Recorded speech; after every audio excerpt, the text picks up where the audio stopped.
Hello, everyone, and a very warm welcome back to English with Podcasts. I am Emma, and I am so glad you decided to join us today for what might be our most important conversation yet. And I am Leo. Today, we are opening the door to a topic that touches almost every person listening to this show. We are talking about that flutter in your chest, that quiet voice in your head, and that feeling of wanting to hide.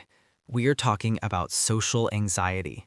If you have ever felt your heart race before an English class, or if you have ever avoided a phone call because you were afraid of making a mistake, this episode is dedicated entirely to you. You are not alone, and you are not broken. That is so true, Emma. In fact, many of the most fluent speakers I know started exactly where you are right now. Anxiety isn't a wall that stops you. It is just a weather pattern passing through your mind. Today, we are going to give you the vocabulary to describe this feeling, the phrases to navigate it, and the mindset shifts to overcome it.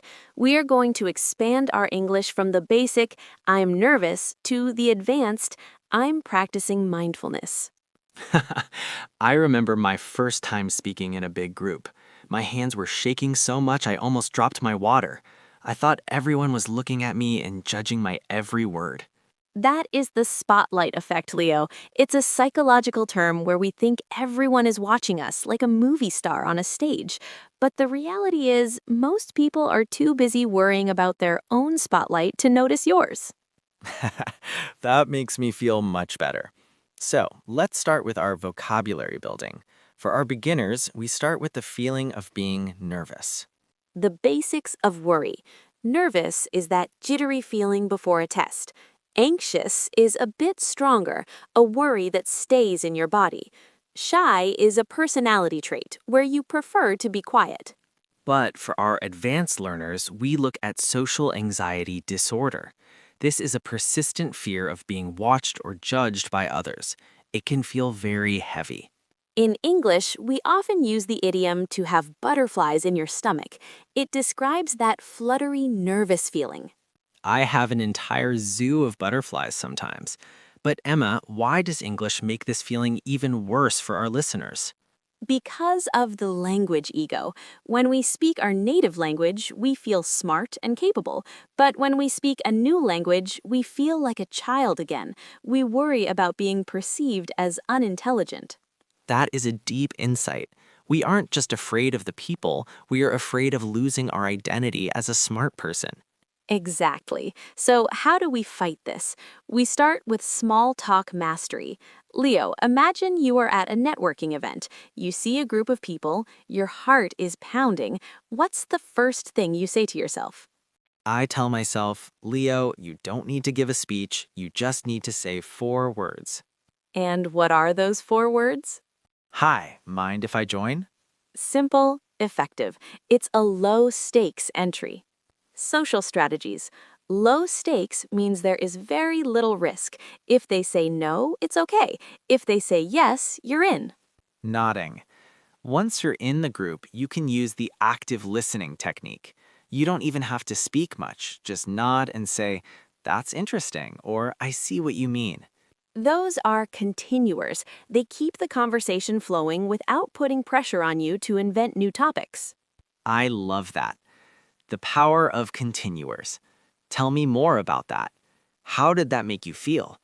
That sounds like quite a challenge.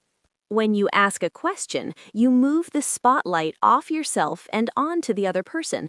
Most people love to talk about themselves, so they'll think you're a great conversationalist just because you listened. It's a secret hack. I'm being a silent social star. But what about when we actually make a mistake? What if I say I has a dog instead of I have a dog? This is where we practice self-compassion. In English, to be compassionate means to be kind and understanding. We must talk to ourselves like we talk to a dear friend. If my friend said I has a dog, I wouldn't laugh at them. I would just think about the dog. Exactly. Native speakers are focused on the message, not the mechanics. If they understand you, you have succeeded. I want to share a story about a student I met named Hiro. He was so anxious about his accent that he wouldn't even order coffee in English. He would just point to the menu. Poor hero. That is a very isolating feeling. It was. But one day, he decided to try a micro challenge. He decided he would say one extra sentence to the barista every morning. Just one? Just one. On Monday, he said, "How's your morning going?" On Tuesday, he said, "It's a bit cold today, isn't it?" By Friday, he was having a 2-minute chat about the weekend. That is the compound effect of confidence, building momentum. Start with a 15-second goal, move to a 30-second goal, celebrate every single hello. Hero told me that the anxiety dragon didn't disappear, but it got much smaller. He realized the barista was just a person, not a judge. Softly, people are just people. Everyone is fighting a battle we know nothing about. Maybe that barista was anxious too. I never thought of that. Maybe we're both standing there being nervous at each other. It happens more than you think. Let's look at some advanced phrases for setting boundaries when you feel overwhelmed. This is important. Sometimes the anxiety gets too high and we need to exit the conversation gracefully. The graceful exit. It was lovely chatting with you, but I'm going to go grab some water. I'll let you get back to your work now. Have a great day. I'm feeling a little drained, so I think I'll head home early. Those phrases give you agency. That means you're in control of the situation. You aren't running away, you're making a choice. I love that word, agency. It's the antidote to anxiety. Anxiety makes you feel like a victim. Agency makes you feel like a leader. Let's talk about the physical side of anxiety. What do we do with our bodies? We use grounding techniques. One of my favorites is the 5-4-3-2-1 method. I've heard of this. It uses your senses to bring you back to the present moment. Exactly. Grounding in English. Name 5 things you can see. Name 4 things you can touch. Name 3 things you can hear. Name 2 things you can smell. Name 1 thing you can taste. I see my mic. I see Emma. I see the light. I see the wall. And I see my notes. I touch the table. I hear the hum of the heater. I smell the coffee. Do you feel more present? I do. The anxiety fog is clearing up. My brain is coming back to the room. For our listeners, doing this exercise in English is a double victory. You are calming your body and practicing your vocabulary at the same time. It's a Zen English session. Now, let's address the internal monologue. That's the voice in our head that says, "You sound stupid," or "They don't like you." I call that voice the inner critic. It's a very mean roommate that lives in my head for free. We need to give that roommate an eviction notice. Get out, inner critic. You didn't pay the rent. We replace the criticism with reframing. Instead of saying, "I am nervous," try saying, "I'm excited." Physically, they feel the same, don't they? Fast heart, sweaty hands, fast breathing. Precisely. They are the same physical energy. You just get to choose the label. Mindset shifts. Change "I have to talk to my boss" to "I get to share my ideas." Change "I'm going to make a mistake" to "I'm going to learn something new." This is cognitive reframing. It is a high-level psychological tool that can transform your fluency. If you view a conversation as a challenge rather than a threat, your brain opens up. When we feel threatened, our brain shuts down the language center to focus on survival. That's why we freeze. But when we feel challenged, the brain sends oxygen to the centers of logic and creativity. You literally speak better English when you are curious instead of afraid. So if you're listening to this, I want you to try something. The next time you feel that anxiety, say out loud, "I'm excited to practice my English." Even if you don't believe it at first, your body will hear you. Emma, we have talked a lot about the mind. Let's give our friends some emergency phrases for when they get lost in a conversation.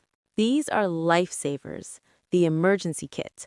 Could you say that a bit more slowly? I want to make sure I understand. I'm sorry, what was that word you just used? Give me a moment to find the right word in English.